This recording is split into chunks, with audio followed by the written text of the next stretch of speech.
Welcome to War Bios, the podcast where we delve into the lives of history's most fascinating military figures. I'm your host, General Biography, and today we're going to explore the life of a true American hero, Winfield Scott Hancock. Born on February 14, 1824, in Montgomery Square, Pennsylvania, Hancock would go on to become one of the most revered generals of the American Civil War. But before we dive into his remarkable military career, let's take a journey through his formative years and uncover the experiences that shaped him into the leader he became. Hancock's childhood was marked by a strong sense of family and community. His parents, Benjamin and Elizabeth Hancock, were devout Methodists who instilled in their son a strong moral compass. The family lived on a farm in Montgomery County, where young Winfield spent his early years playing in the rolling hills and forests surrounding their home. The picturesque landscape, with its rustic charm and rich soil, would later influence Hancock's appreciation for the land and his commitment to defending it. His father, Benjamin, was a successful farmer who valued hard work and self-reliance. His mother, Elizabeth, was a homemaker who managed the household and cared for their children with kindness and dedication. Hancock's grandfather, also named Winfield, had served in the Revolutionary War, and his stories of military service would later inspire young Winfield to pursue a career in the Army. On July 2, 1836, when Hancock was just 12 years old, he began attending Norristown Academy, a prestigious school in nearby Norristown, Pennsylvania.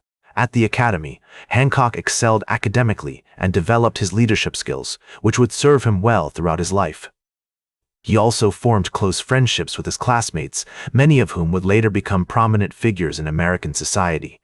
In 1840, Hancock's family moved to Norristown, where he continued his education at the local academy.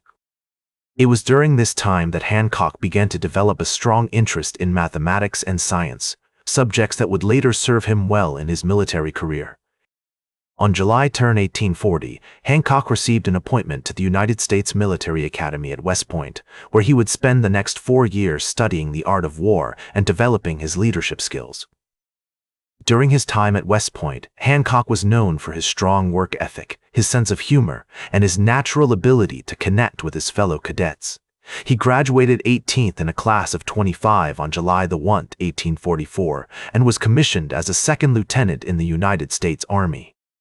The historical context of Hancock's early years, marked by the Mexican-American War and the growing tensions leading up to the American Civil War, also had a profound impact on his worldview and ultimately influenced his decision to pursue a career in the military. As we leave the early life of Winfield Scott Hancock behind, we begin to see the emergence of a remarkable individual, shaped by his family, education, and experiences.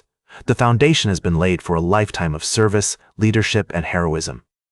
Hancock's military career began in 1844, when he graduated from West Point and was commissioned as a second lieutenant in the United States Army. His first assignment was with the 6th Infantry Regiment, where he served in various roles, including quartermaster and adjutant. In 1846, Hancock was deployed to Mexico, where he saw action in several battles, including the Battle of Churubusco and the Battle of Chapultepec. Although he didn't play a major role in these battles, Hancock's experiences in Mexico shaped his understanding of war and prepared him for future conflicts. After the Mexican-American War, Hancock returned to the United States and served in various assignments, including a stint as a quartermaster at Fort Leavenworth, Kansas. In 1855, he married Almira Russell, and the couple had 2 children together. Hancock's family life was marked by tragedy, however, when his young daughter Ada died of typhoid fever in 1862. As tensions leading up to the American Civil War escalated, Hancock found himself at the forefront of the conflict. In 1861, he was appointed as a captain in the 5th Cavalry Regiment and later became the regiment's colonel. Hancock's leadership skills and bravery in battle quickly earned him recognition, and he was promoted to brigadier general in November 1861. Hancock's most notable achievements came during the Peninsula Campaign, where he led his brigade with distinction at the Battle of Williamsburg and the Battle of Seven Pines. His heroism and tactical prowess caught the attention of General George McClellan, who praised Hancock for his gallant and meritorious service. In September 1862, Hancock was promoted to Major General and given command of the 1st Division, II Corps. The Battle of Gettysburg in July 1863 marked a turning point in Hancock's career. As the commander of the II Corps, he played a crucial role in repelling the Confederate invasion of the North. On the third day of the battle, Hancock's corps held the center of the Union line on Cemetery Ridge, where they withstood a fierce assault by the Confederates. Although wounded in the thigh during the battle, Hancock remained on the field, directing his troops and ensuring a Union victory. Hancock's leadership at Gettysburg earned him widespread acclaim, and he became known as one of the most courageous and effective generals of the war. He continued to serve with distinction throughout the conflict, participating in battles such as the Wilderness, Spotsylvania Courthouse, and Cold Harbor. His commitment to duty, his sense of honor, and his compassion for his troops earned him the respect and admiration of his peers and superiors. After the war, Hancock continued to serve in the United States Army, playing a key role in the Reconstruction era. In 1866, he was appointed as the military governor of Louisiana and Texas, where he worked to rebuild and stabilize the region.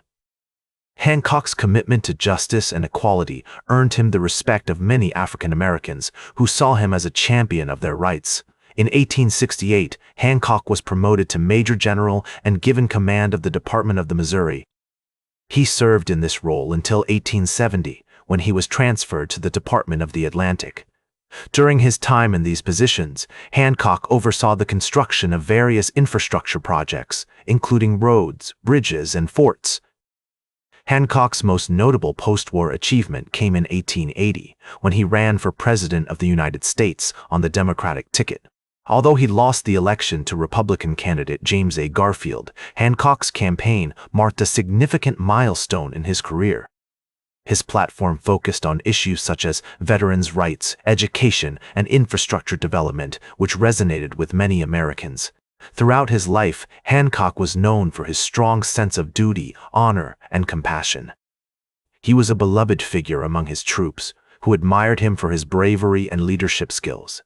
Hancock's legacy extends beyond his military career, as he played a significant role in shaping the United States during a time of great change and upheaval. In 1886, Hancock died at the age of 61 due to complications from diabetes. He was buried in Montgomery Cemetery in Norristown, Pennsylvania, with full military honors.